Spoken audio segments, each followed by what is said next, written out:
Hello and welcome to this week's Australian Share Market Report. I'm Dale Gillham, Chief Analyst at Wealth Within. This week I'll be discussing that age-old debate of whether property or shares is the best investment vehicle.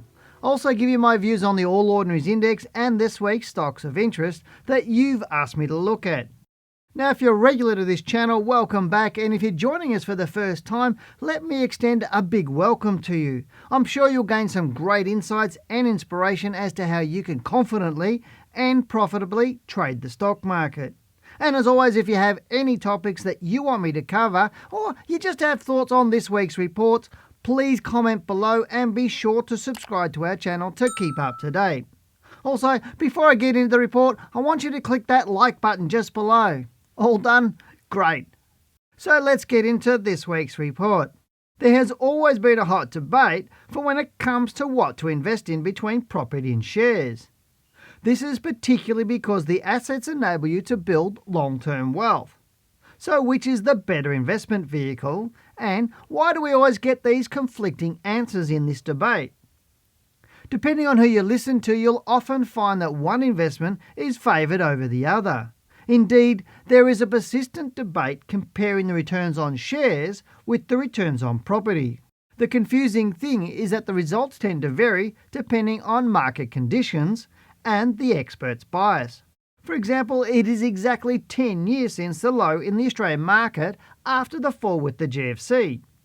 Since then, the market has risen over 100% or achieved a rough average return of 7.2% without dividends. If we had dividends, this would increase the return roughly another 3 to 4% per year. But let's go back 12 months earlier. Then the 10-year growth for the All Ordinaries Index drops to under 4% in total for the 10 years. Now this is less than 0.25% growth per annum plus dividends. If we go back another year to March 2007, before the peak of the GFC, and the return gets worse again. As a trader and an accredited educator in trading, I could be 100% biased in favour of the stock market, and in doing so, manipulate figures to show how stocks outperform property over 10 years. However, I'm also a property investor, and I believe that any intelligent investor needs to be in both markets. The real truth of the matter is that it's very hard to compare these two markets, simply because we're not comparing apples with apples. There are many different variables to consider when investing in either market. For example, leveraging, taxation, interest rates, risks and holding costs, to name a few. Then we need to consider what aspects of these markets we compare to provide a fair and unbiased analysis. Do we compare the All Ordinaries Index with the Melbourne property market where I live, the state where I live, or the Australian property market? Further, do we compare capital growth or capital growth and income? The combinations are endless, and this is evidence in the many articles written on this topic, because it really is possible to deliver any outcome depending on your bias and make it look like we've settled the dispute once and for all. So do you buy property or shares? Well, there are those who claim that you're always better off buying an investment property rather than shares, as the asset is tangible and represents less risk. Now, both of those statements I do not necessarily agree with. You see, when you purchase stocks, you are buying a real and tangible asset that you can drive past, see, smell, taste and touch. If you own bank shares, you can drive past any branch of that bank and know you own part of that branch. When it comes to risk, then the argument is the same. There are quality stocks and quality properties that are wise to own and will deliver good returns, just as there are bad stocks and bad properties to own. So let's throw the old "one is better than the other" argument out the window once and for all. What I want to propose is that you can benefit tenfold by investing directly in both property and shares. For most people, investing in property is a long-term buy and hold strategy where when you buy the right investment property, time in the market yields good results. This investment in property will remain relatively unchanged for decades, with the exception of general maintenance and other costs associated with that property. Shares, on the other hand, should rarely, if ever, be treated as a long-term investment. Rather, they are a short to medium-term investment vehicle where timing the market is far more important than time in the market. For those who've read my book Accelerate Your Wealth, you will know that buying and holding a good portfolio will generally yield returns of 10% plus per annum over a 10-year period. But again, depending on the 10-year period, this figure may differ. That said, you'll also be aware that I'm not a fan of buy and hold. In fact, I believe that when it comes to shares, timing the market is everything, simply because it's about buying low and selling high. Here is where individuals have a huge advantage over fund managers, as I show you in my book. Now, in my opinion, both investment vehicles are essential for accumulating wealth, as each assist you to invest in each other. Shares will provide the cash flow to invest in property, and property provides you with the leveraging opportunities to invest back in shares and compound returns. So let me demonstrate why buying and holding shares over the long term is not a good strategy. Based on the Russell ASX Long-Term Investing Report for 2018, the 10-year after-tax return, including costs at the highest marginal tax rate to the 31st of December 2017 for Australian shares was only 2.6% compared to property, which is 5.1%. This is not surprising given what I mentioned earlier about which time period you analyse. In comparison, the 20-year after-tax return at the highest marginal tax rate, including costs, to the 31st of December 2017 for Australian shares was 6.7%, compared to property, which was marginally higher at 7.6%.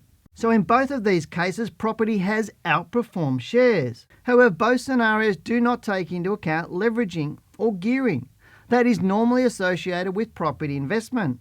Therefore, if we were to compare these two asset classes based on gearing of 50% to the 31st of December 2017, then at the top marginal tax rate, property still fared significantly better than shares.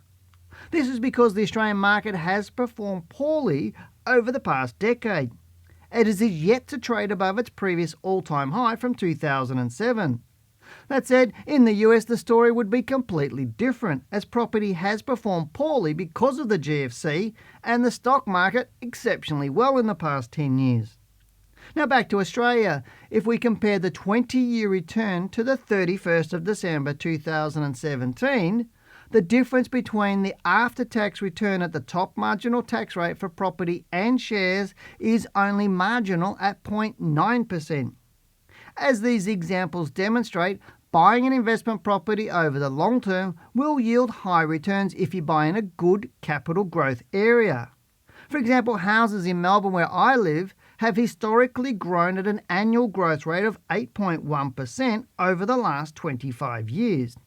Now, according to CoreLogic data presented by Aussie Home Loans, while at the national level, it's grown by 6.8%.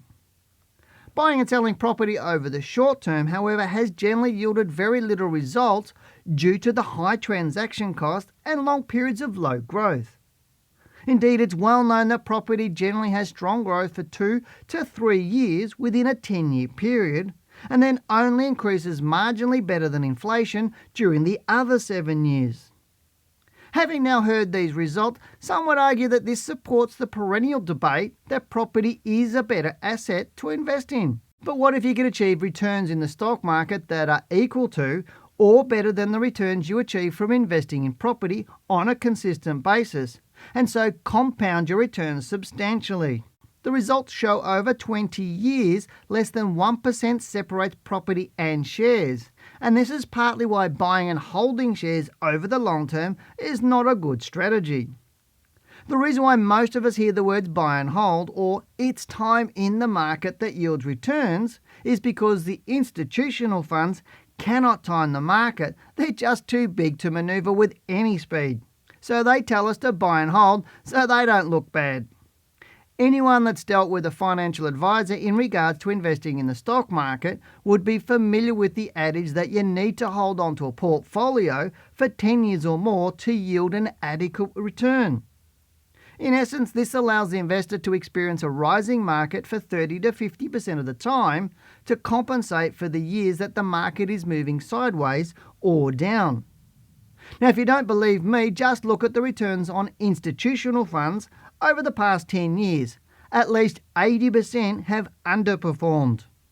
Therefore, to accept that time in the market is more important than timing the market is probably the greatest downfall of anyone wanting to beat the market average. Let me explain further.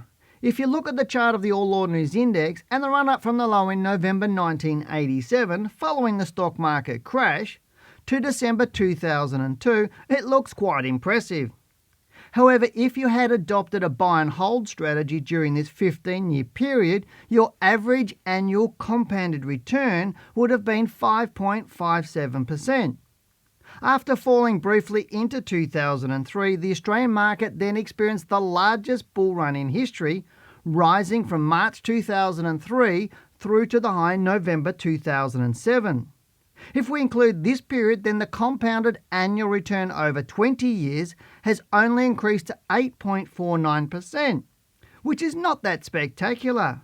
But remember, these figures do not include dividends. Now, apart from two periods being the rising market from mid-1984 to the stock market crash in 1987, where the market rose for 40 months, and the run-up from March 2003 to November 2006, where the market rose for 56 months, most bull runs were no more than 18 months to 2 years in length before the market turned down or moved sideways for roughly the same period. Therefore, being more active can and will compound your return. For example, in my latest book, Accelerate Your Wealth, It's Your Money, Your Choice, I demonstrate how you can achieve returns that not only outperform the institutional funds by a significant margin, but also outperform the returns you achieve from investing in property. Even better, you can do this in as little as a few hours a month once you establish your portfolio. In my book, you will see me actively trade a portfolio of only the top 20 stocks on the ASX over 10 years from the 2nd of January 2007 to take into account the effect of the GFC and the market volatility that followed. As you can see, I've taken one of the worst periods in history for the Australian stock market and then strictly limited myself to only 20 stocks. And as you can appreciate, this can severely limit the possibilities for the portfolio to grow. The gain achieved from capital growth and dividends during the period to 31 December 2016 was 225.82%, or an average annual return of 22.58%, which you'd have to say is pretty impressive. This equates to an annual compounded rate of return of 12.54%. Obviously, the real return will be lower after factoring in capital gains tax and inflation, but it's still impressive. I did the same thing with the US market, trading just the Dow stocks for exactly the same period, and got a much better result, which you'll find in the US version of my book. In essence, the book proves that using a buy and hold strategy will see gains during bullish periods in the stock market decimated when the bears take control in a bearish market, as we saw occur during the GFC and other previous major market declines. In contrast, having a little bit of knowledge and a more active approach will allow you to participate during the bullish run and sit on the sidelines when the market trades sideways or down. So why else should you invest directly and actively manage your own portfolio? As many who actively trade the market now, timing the market is everything, as it alleviates the problems associated with having your capital tied up for years in unproductive investments that is ever present with a buy and hold strategy. Unlike fund managers who invest your capital when they receive it, irrespective of whether the market is rising or falling, you have the flexibility to diversify the timing of your entry and exit to ensure you only invest when the market is rising. The good news is that you can do this using a low-risk, methodical approach that ensures you maximize your profits whilst minimizing your risk. Again, if you've not read my latest book, Accelerate Your Wealth, It's Your Money, Your Choice, make a decision to get it today. as I give you the know-how to achieve returns that not only outperform the institutional funds by a significant margin, but also rival or outperform the returns you achieve from investing in property. The best bit is that you can do this in as little as a few hours a month once you establish your portfolio. That aside, what I demonstrate is that it is possible for individuals to achieve very rewarding returns without taking high risks or speculating. And further, it may surprise you to learn that I achieved this outcome using a ruler and pencil, along with a simple stop loss to protect capital. Yes, a ruler and a pencil. Too simple for you? I know most of you watching this video are overcomplicating things, making emotional decisions, you follow the herd, and you generally lack discipline in the market. And whilst you may not like to acknowledge that, you really are playing the buy and pray game in the stock market. Basically, you live in hope of getting it right so you make money, as you're constantly unsure of what to do with the stock, what the market's doing, and whether you should buy, hold, or sell. So if you want to stop playing and start winning consistently, make a decision to get some good education. It only takes a little time and a ruler and a pencil. Now let's get into this week's stocks. Please remember that this report is an educational tool, and as such, your personal circumstances have not been considered in the analysis of the compilation of shares included. The content of this report cannot be considered personal financial advice. If you have not done so before, pause the video and read the disclaimer on screen. We hope that you enjoy this week's report. Okay guys, hasn't it been a really strong week on the Australian market? They're quite bullish. It's been going up it's quite strongly this week, which I wasn't really expecting.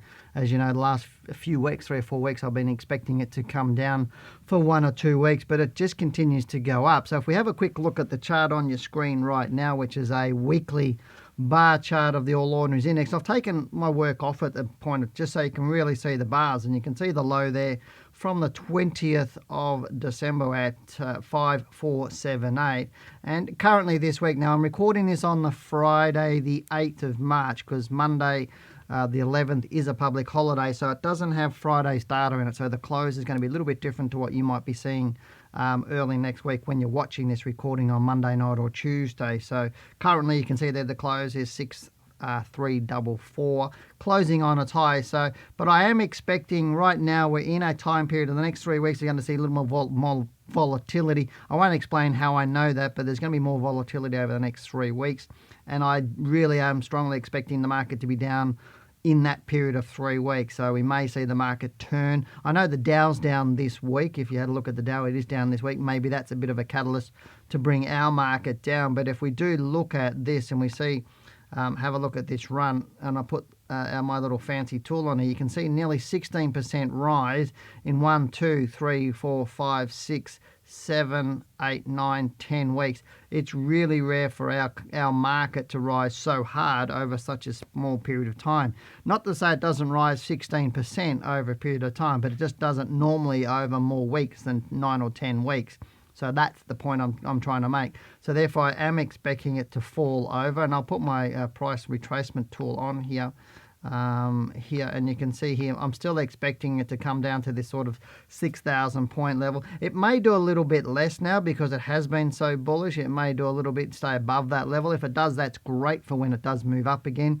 It is finding some heavy resistance, it will find resistance around that 6481. That 6,500 point level is quite a strong level for our market, or the Australian market, so I do expect it to turn back over there. But right now I think it's time to hang back and stop buying and just wait to see what the market's doing. It will start to move back down again, and there might be some more buying opportunities because there's some great looking stocks on our market at the moment. So while I bring up the workbook that I have, the stocks for this week, if hopefully you watched our Wealth Within live on Tuesday night, it's on again next Tuesday night at 7 to 8 p.m. on YouTube. So you just go to this YouTube page, it'll be up the top of the page. Remember to subscribe to the channel. If you subscribe to the channel now, you'll know when those Wealth Within live is on, and we did our first one last week, and we had a few little issues with sound, but other than that, the feedback was great, and we are covering a lot of stocks in the market and everything else during that period of time. every single week. So this week's going to be a little bit shorter in the stocks because I'm doing them on the Tuesday night. That's sort of what I'm trying to say. True. We've had a question by somebody called Punisher222. He said, "Great video. Thanks very much. What analysis tool do you use in your videos?" So what I use on these videos is a program called Optima. It used to be called Market Analyst when I first started using it 20 odd years ago. This is probably Market Analyst 10, I suppose, if you want to talk about versions of it. I started back, I think, within a couple of years of being an Australian company. I think I started version 2 way back in the 90s. But really, a lot of people ask me about software and say, what software should I use? And I say to people, well, software is the last choice you have, not the first choice. And it's sort of like, if you don't know how to be a carpenter, then it doesn't matter what tools you buy because they're irrelevant because you don't know how to use them properly. And Optima is a great tool, and I use it, and I love the program. It's a brilliant tool, but it's an advanced trading tool. It's not for beginners. It's not for people who don't know what they're doing. You do always put education first, because if you don't have it, then a tool like this is not really going to help you. And I get a lot of questions about platforms as well. You know, hey, what do you like? Do you like this platform or that platform? Platforms to me are just broker portals, and that's all I ever do with them. And the thing is, I say to people is, you need to learn how to stalk the market, not be consumed by it. And when you're trading and using broker portals for all your analysis and everything else, they know exactly what you're doing. And so it's like playing cards with your hand on the table. I use Optima because I can sit on that and do all my analysis and know what I'm buying, what I'm selling, how I'm managing everything, and do that in the privacy of my own home without anybody actually knowing about it. And then when I decide what I'm buying and selling, I just open a broker portal, place the trade, shut it down. That's all I do on that. I don't do anything else on it. But Optima, great program. Thanks for asking the question. But again, number one priority is always get educated first. Software or tools always come after you know what to do, and that's really important. I've got a question from William Jago. Sorry, before I go in, I've got a question from Majid. Majid's taken on our Trading Mentor course. He's one of our new Trading Mentor students, and he's asked me to cover bingo industry. So he sent me an email. I don't have his comments here, but he asked me to have a little bit of a look at that. He's still a new trader, getting there, but it's interesting stock. I think I covered this in one of my live beta tests a few weeks back, but looking at this stock, it is a more illiquid stock. It is bearish at this point in time. You can see here how its all-time high was back in August 2018. Fell really, really heavily, and if I put on one of my little tools here, where is it? This just tells you how far it's fallen. You see, look at that. See, it's fallen over 60% of its all-time high price. You can see its all-time high price was at $3.27. It's fallen below that level. Now, that would suggest to me it's got further to go. And it is a bearish-looking stock at this point in time. Looking at this current week, I can see here that other than it gapped hugely down from this level here, and this, I think it was about a 50% drop, because I know somebody else did ask me about bingo in the last couple of weeks as well. It dropped from that close at $2.30, opened down at $1.30, so I think it was about a 50% drop. It bounced a little bit as speculators come in thinking, well, it's going to take it up, and they were trying to stagger profit buying for a couple of days, and you saw those people, but eventually those people run out of money, or they stop buying, and then the stock goes back to do what it was going to do anyway. This week it doesn't look strong. It did gap up a little bit from where it closed last week, but it is closing low, so it'll be interesting to see how it closes on Friday, today, and into next week. But if it starts falling away again, I would suggest that this low here is probably in trouble. At that $1.17 low will probably be in trouble. I wouldn't be in this stock at this point in time. That's my point. It is bearish. I don't really like it as a stock at this point in time. There's nothing really exciting on it. But good question. William Jago, he asked a question. He's got live review of IRI, which we did in our Wealth Within Live on Tuesday. Was really helpful and in-depth, so thank you, Dale and Janine. That's our pleasure, matey. Just really appreciate you being on the channel and supporting us and asking questions. If you don't mind, I have another question. I purchased shares in Challenger, or CGF, about 1 to 2 months ago, and up about 11%. So it's risen about 11%. I realized that there was a previous resistance at around $8.75 at the end of 2015. Should I wait to see whether the stock passes this previous resistance before buying the new stock?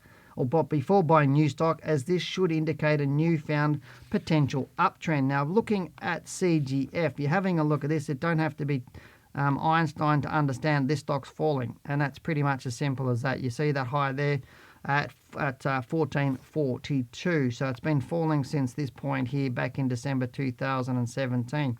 Now it's hit a reasonable strong support level, which is that $7.21 level that there. So it hit $7.17, just traded below it and came back. So it really remains to be seen whether it will start to move up or down from this point. What I actually did say to William is, I have no idea why you bought it where you did. To me, that was a little bit speculative. It was more high risk because it really hadn't. So if going here, if we're talking about a couple of months ago where he bought it, right here, it hadn't really proved that it stopped falling. And that's one of the things I continually say to everybody is, if you're buying on speculation, not confirmation, you're taking high risk with your money, because you do always get stocks. Here, you get a stock that's bounced in the opposite direction, then it fell away. Through here, it went up, fell away again. Here, it went up, fell away again.